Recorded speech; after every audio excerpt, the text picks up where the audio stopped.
Well, hello, welcome to our NatWest Six Nations Round 3 review. What a round it was. The middle weekend of the Six Nations has proved to bring about a fair few talking points, a couple of big results. Ireland, Wales never disappoints. France, Italy, perhaps we might have expected a bit more from. And of course the big one at Murrayfield, 10-year hoodoo done for England up there. So Tom May, glad to have you with us. Let's perhaps start with Friday night, France against Italy in Marseille, and it proved to see the French get going. Yeah, finally, I think we saw a few sparks of what they're capable of. There were some good individual performances. I thought Bastareaud in the centre, no matter what people say about his size or his fitness, there is something he adds to that team. Just the amount of people that he drags along with him in the contact situation, his ability to make and create fantastic offloading opportunities. I think he adds to them from an attacking standpoint. Certainly, I think the Italians, they looked a bit more confident. I think Minozzi again was good. Yeah, he was. It's his third performance where we've seen some fantastic moments from him. A few people calling for Minozzi to go and play at 10. It seems as if as soon as Italy discover any form of talented backline player, they want to put them in the number 10 shirt. But I think he's doing a decent enough job at the back and should stay there. Well, I think also when you compare both the French team and the Italian team, the French team have really struggled when they've chopped and changed at 10 all the time, and that's what they've been doing for years. They've never found Italy a 10 the that they same. want to stick with. So you have to find someone. You have to almost nail your colours to the mast and go, right, this is the guy that's going to take us through. And I think probably the French will do that when Jalibert's back fit. Yeah. But let's keep Minozzi right. Bear in mind the size of the guy as well. You don't want him in front line international rugby because he's probably going to get walked all over. Yeah, he's 5'9", isn't he? Marco He's Tollen, 5'5", isn't he? Is he? He might be. Yeah. Marco Tollen was another guy who impressed you. I mean, how much can we learn from this sort of French performance? Because Italy didn't seem to offer as much as we saw from them in a couple of the previous games. Certainly that last push of scoring, 2 or 3 tries, we didn't see as much of from them, and the French looked in control right the way to the end. Yeah, I thought Tollen, he's been playing some brilliant rugby in the top 14, and he's just translating that into the French side. And I think that's good news for the French. The struggles that they have are with those inconsistencies.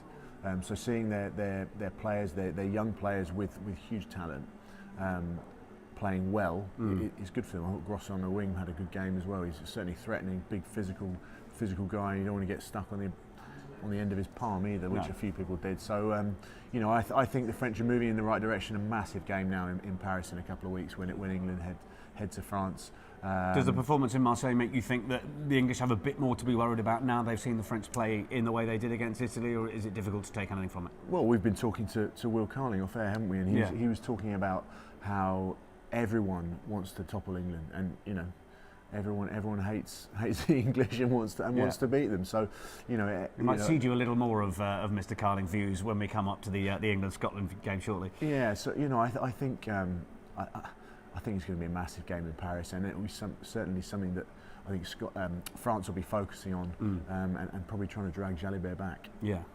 Turning attention to Saturday then, and Ireland-Wales. Well, it never disappoints in terms of a game between the two, and certainly it didn't. 30-27 with just a couple of minutes to go. The Welsh then go for the Hail Mary pass from Anscombe, and it's Jacob Stockdale's birthday, and he gets another one. And that's the game done and dusted. But a great game, and Johnny Sexton on fantastic form as well. Yeah, I think there's been a few comments on social media about his kicking, but I think you can allow him to have the odd off day.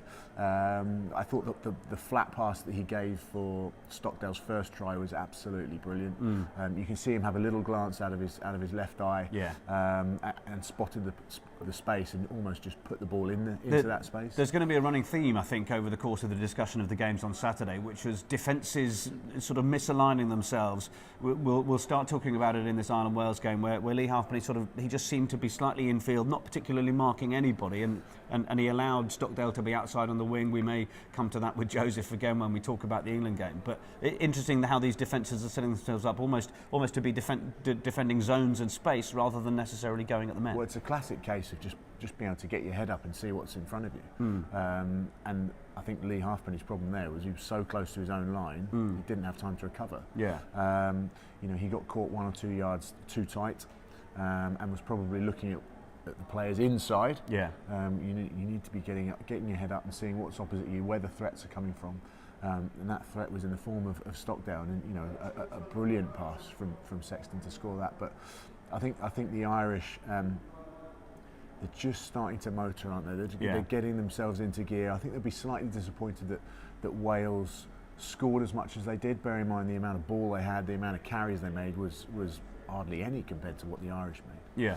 And certainly the amount of metres they covered was nowhere near. So in terms of the precision from the Welsh, you could say, well, they were very precise in what they did. Well, actually, from an Irish perspective, you've got to say, well, we need to be better defensively to keep them out. Yeah, certainly. Joe Schmidt said at the end of the game that not only was Sexton doing decent stuff with ball in hand in terms of passing, but he was also at a couple of moments picking and going as well. He said he'd never seen him sort of look so aggressive, and perhaps that was what Ireland have been missing a little of, not necessarily through Sexton, but over the course of the championship so far, actually just being up for the fight rather than going out there and just putting a very calm game plan together. Well, I think that do you need a bit of both, maybe? Yeah, you do need a bit of both, and we've seen them go side to side and hit that width or the wide channels really early in their attacking phases, but they seem to go to that width and then back. At some point, you need to go forward and you need to go through the guts of the defence. So I think a balance of that is a great way to build your attack. You don't necessarily want Johnny Sexton making those pick and goes. You want Bundy Aki doing it and getting over from a metre out. So I think it's just a bit of balance, and he's an aggressive player, isn't he? He's like Owen Farrell in that respect, and there's no doubt that he's getting himself into some top form. Yeah. A word on the retirement of Jamie Heaslip. Really sad news that Jamie at his young years has had to hang up the boots, but on medical advice, and he's discussed it with his partner. And and another one bites the dust when perhaps we might have hoped to see many more years of Jamie Heaslip. Yeah, I mean his body's taken a bit of a pasting, hasn't it? Yeah. Whether it be for Leinster, Ireland, or the British Lions, he's performed brilliantly, and no doubt a tough decision. When you're caught out with injury, it's probably worked out that it might be coming. I think, which is an easier state of mind. But when it hits you and you still have to make that decision, it's always difficult. Yeah. Attention then turns to Murrayfield, the Calcutta Cup. England on their way up to Edinburgh, taking on Scotland, and the Scots coming out on top, 25 points to 13. You were there. You were in a box with the likes of Rory Lawson, there was Big 4 Jim. Englishmen and about 15 Scots. How was that? That was an absolute nightmare. Everything started to go wrong, didn't it, pretty quickly. 3 tries in the first half for Scotland. Rory Lawson banging on a massive plate glass window, just losing the plot. It was a great day to be Scottish. Not so nice being an Englishman in Edinburgh. Yeah, I bet. Let's get into the meat and bones of it then. Hugh Jones, a sensational game. Finn Russell, for all of the baiting we've been giving of him, turns in a great performance. Yeah, that's what he's capable of, though, isn't it? No, and we said it. I bagged him last week, saying he needed to get more consistency to his game. But also said that when he's on form, he is red hot, and he was red hot the other day. Yeah. And I think that was what every Englishman didn't want to see, was him click into form, having had those 2 performances in the first 2 rounds of the competition. His ability to delay the pass, to wait, to make defenders make a decision and then give that ball is second to none, and his execution of those skills on Saturday was fantastic.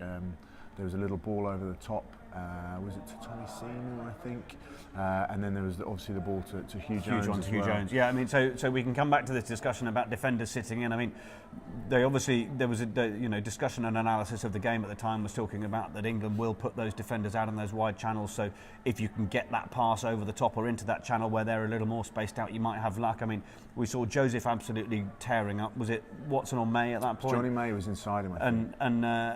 And then the pass comes over. Now, you were saying to me just before we started, you've got to be going up and targeting men at this situation rather than going into space. And you see Jonathan Joseph. He's not even got his hips turned out in case that ball comes over the top. He's committed in, but to space rather than a man.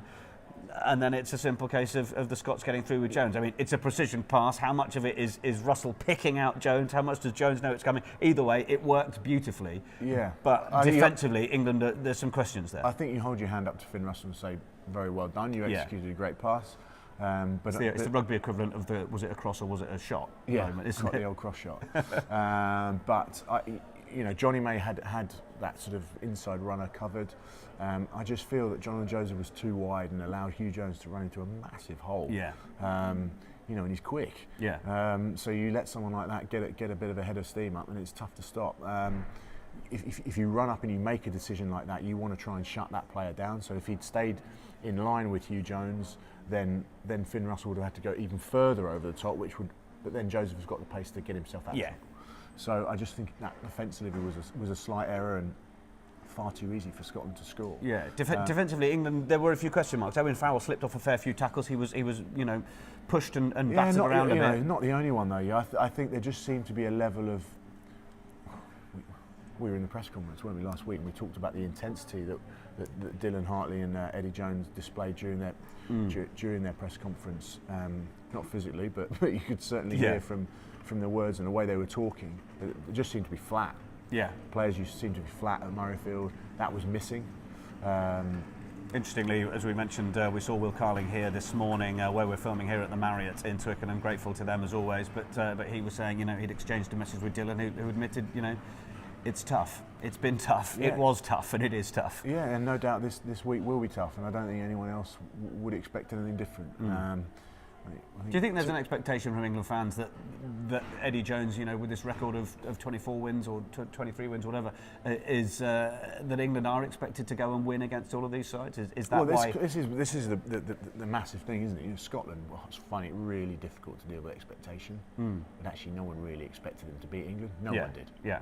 You know, the guys I was wandering around the boxes with at Edinburgh, I was going, England by 15, and they were saying, Scotland 22-19 or whatever. But actually walking out the box and going, I think England will win. Yeah. But then that level of expectation wasn't there for them, where there was massive on England, and I think. But is it expectation? Well, it is, because I had England fans turning around to me the other day and going, "Well, should Eddie Jones retire?" Well, that's one of the most ridiculous things after I've the ever result. Heard. Yeah, and it's like, you know, you get beaten. Sometimes you get beaten, and you have to hold your hands up and say that team was better than us today. Yeah. Which fair play to Eddie Jones is what he's done in the media. Yeah, but I think if you go through a level of consistency, England are a better side. On the day, they got that wrong. Now, Scotland, for all of the Scottish players or Scottish people that are bouncing up and down this week, rightly, but you know, walking into Monday into the office, you know, no doubt letting every Englishman know what a terrible weekend they had. They have to then go, well, actually, it's not good enough just beating England. Yeah, you know, it might be for some, that's fine. I think it probably is for most of them. Yeah, for most of them it probably is. But you know, you have to now go and move that forward and beat Ireland, and then don't lose to Italy. Yeah, because no Englishman would let you. You know, get away with that. If you beat us and then you lose to Italy, it'll all come back round. Yeah, so, well, there's that. It'll be interesting. I mean, a few other things to mention. Hugh Jones's display. There are a few people saying that, you know, he's the next Brian O'Driscoll. His ability to spot the opportunities and give a team front football and be the man to lead them forward, which is certainly what O'Driscoll did for Ireland. But are those comparisons coming a little too early? He has looked good for a couple of years. Yeah, and I think way too early. You know, Brian O'Driscoll was Brian O'Driscoll. So to compete on that level, Hugh Jones has to be doing something very well, and he is. His first try was a bit lucky. It wasn't one of Finn Russell's greatest kicks, but it bounced right. Every bounce went right for Scotland at the weekend. But you've just got to react to that, and he seems to react to situations very well and make good decisions. And you know, he's moving along in the right directions of becoming a good player for Scotland. Yeah, there was one incident. I know a few people have got into Nigel Owens. I don't think that is right. I think he had a good game. The only area I was questioning was, you know, the penalty decision that came after Danny Care's break. Joe Launchbury's got his hands in, slowing the ball down. He says, you know, you've got to get away from that. He doesn't start playing a penalty advantage. He then allows Scotland to start playing. Then when they pass the ball and Care intercepts 5 metres into his run or whatever, he then gives the penalty. Now, more often than not, you'd see a referee saying, well, I'm playing the penalty advantage already. So, you know, a little bit of confusion there for a lot of people. Was that an error? The referees might make the odd mistake. I mean, he obviously will stand by the decision he eventually made. Yeah, look, even the best referees in the world make mistakes. Wayne Barnes made an interesting decision on Friday night to award the Italians a penalty try, and Nigel Owens this weekend, you know, perhaps he didn't put his hand out early enough to play advantage or whatever it was, but you know, people make mistakes. It's just the number of times they make those errors. Yeah, certainly nothing that had a major effect on that game, was it? No, and as international players and as professional players, you have to learn to adapt to what the game is throwing up to you. and react to those situations. And I don't think that there've been cases of England not doing that before. Yeah. And I think this was another case of that. The breakdown was a difficult area for England at the weekend. John Barkley and Hamish Watson were outstanding in that area, and I think we got beaten fair and square in there. Okay, good. Well, your main takeaways then from the weekend: we've got the France-Italy game, the Ireland-Wales game, and the Scotland-England game. What's your sort of summary of round 3? Look, Stockdale is a dangerous finisher. Yeah. And my main takeaway was, I don't know, that England have a lot to work on. Yeah. Okay. And I'm looking forward to what should be a great game in Paris. Yeah, the crunch gets crunchier. Tom, thanks very much as always. Keep up with all the latest over the course of the next 2 weeks. Again, we've got another fallow week, but we'll be in and amongst it, getting all the latest reports from all the teams and what's going on. So keep up with it all here on Pundit Arena. Thanks for your time. Have a good week.